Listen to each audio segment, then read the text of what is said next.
Jim Rohn taught me many, many years ago that in order to have more, I must become more. In order to become more, I must work harder on myself than I do on my job. And what I've discovered through that one simple quote, is that working harder on myself is working harder on my habits. What are my habits? What do I show up for and what do I show up to do on a daily basis?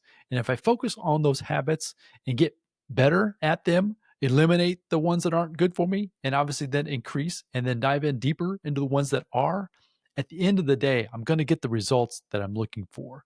And today, I've got a 3-step process of how I've personally and how you can take these habits and eliminate the bad ones, add and stack more of the good ones that's going to bring you this dream life that you are really, really looking for. It's exactly what I've used in my life, and I know it's going to help you as well. So, if you're ready to finally break free from your bad habits and start diving into a bigger, better life, just like Jim Rohn promised me many, many years ago, this episode's for you. Let's dive in. Welcome to the Rich Mind Podcast. All right, welcome back. So, as I mentioned, Jim Rohn was a huge influence on me. And hopefully you are consuming and finding content from Jim. You can find it all over the place. YouTube, you can find his audio programs. Challenge to Succeed is the one that I learned the most from Jim on. Definitely highly recommend you go get those programs. You can also obviously follow me here on the Rich Mind Podcast. I try to share as much of that wisdom, how I've implemented these things into my life and how I've seen the results. And that's exactly what I want to leave with you here on this episode here today. So let's get into and start discussing habits. One thing I've discovered over my life is through different phases of my life, I've had good habits and I've had some bad habits. I used to smoke and chew tobacco and things like that when I was a lot younger. I used to drink a lot of soda and pop, consume a lot of sugar, things that from a health standpoint tasted good, felt good in the moment, but maybe not necessarily the best things to do with my life as far as from a health standpoint. One habit that I talk about a lot here on the podcast is I talk about the habit of journaling. Jim is the one who encouraged me to do these things back in the day when I was first hearing him talking about his journals and things that he was doing. So I pushed back on that idea for that habit for a very long time, and I wish I would not have as long as I did. And I will tell you that doing that habit, that one habit, as simple as it might sound, has completely changed the trajectory of my life.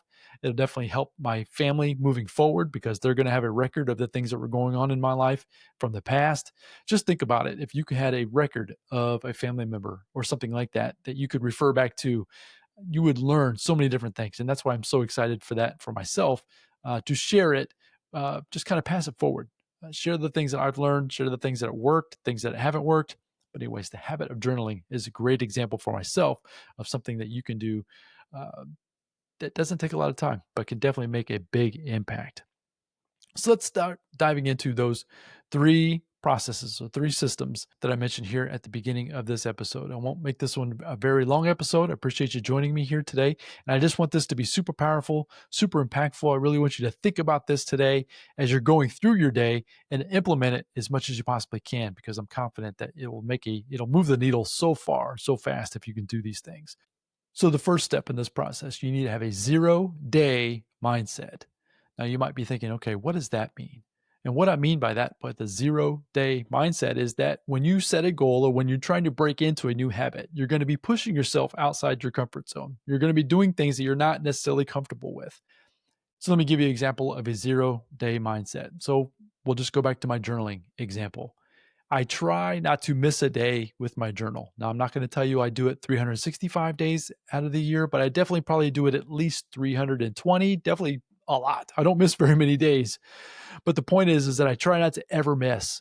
And with that said, even if I just write down a few sentences, I don't need to get a full entry. That is a 0-day mindset. I don't leave the day, or I don't leave a commitment that I've made to myself at a 0. I definitely want to move forward. Let's say you're trying to consume more water and that your goal is a gallon. And I'm just using it as a just a reference point. It doesn't have to be a gallon, but let's just say you're trying to consume much more water in your daily life. Now, if you set that goal and you don't quite reach it, but you've made the steps towards it, you're going to have a better chance of setting up and creating a bigger and better habit for yourself by just having this 0-day mindset. And I definitely encourage you to think of life in that way. Don't go through a day without trying to build upon these positive habits in your life. Okay, the second step of this process, I want you to do an environment audit. Think about your environment. Is there anything that is in within your environment that is distracting? It can be your phone. It can be different people. If you're at work, I understand you might have obligations to do things in a certain way at your place of employment. But maybe you could break away for your normal breaks, or even maybe for some lunchtime, and implement some of these strategies as far as implementing a better habit for yourself. One thing I've encouraged even my own family members, my son, for example, he has a sit down job, or at least he doesn't move around a lot. I've encouraged him that when he has a break time or when he has an opportunity, just get up, take a walk outside, get around the building. If you can start making that a habit, just those few steps, just that simple process can start building a bigger, better habit as far as for his health. And so he can even start feeling better throughout the day. If going back to this journaling idea, if journaling is your habit of choice at this point, just find some time throughout the day. It can be a break time at work. It could be as soon as you wake up in the morning. It could be right before you go to bed.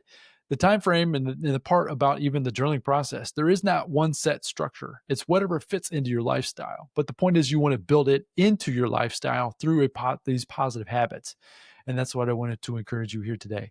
So if your phone's a distraction, so if the people in your environment is a distraction, so let's say you want to get to the gym, or you want to exercise more. Are you setting your things out, or are you setting yourself up to succeed versus setting yourself up to fail? Are there some things that you could put in place? Have some things set out.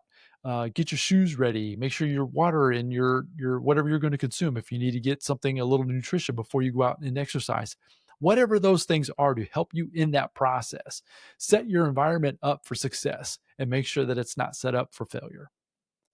Okay, the last step in this 3-step habit stack, it's going to really help you. I know it is. And this last step is very, very important. So don't skip this. You need to set up a reward loop.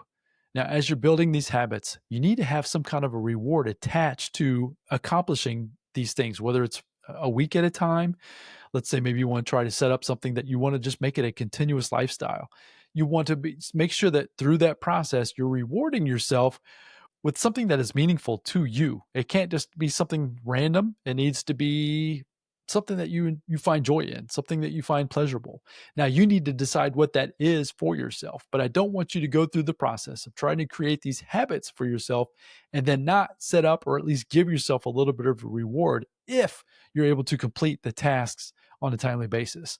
Now, let me also tell you that if you fall backwards, if you don't necessarily meet these tasks and these habits on a daily basis, don't beat yourself up if you have or you fall backwards. Just step into owning it. Once you become aware of it through your mindful practices, through your meditations, possibly through your journaling exercises, just don't beat yourself up over if you fall backwards and then keeping yourself from moving forward. But just make sure you set up for yourself some kind of a reward that you can have for yourself. That way you can feel good, continuing to move forward, continuing to understand that habits take time. A lot of times you're not going to get it done in 7 days, maybe even a month. It might take multiple months, but I promise you, if you can keep stacking these habits, and the good news is that once you stack one, you can find the process and you can stack multiple.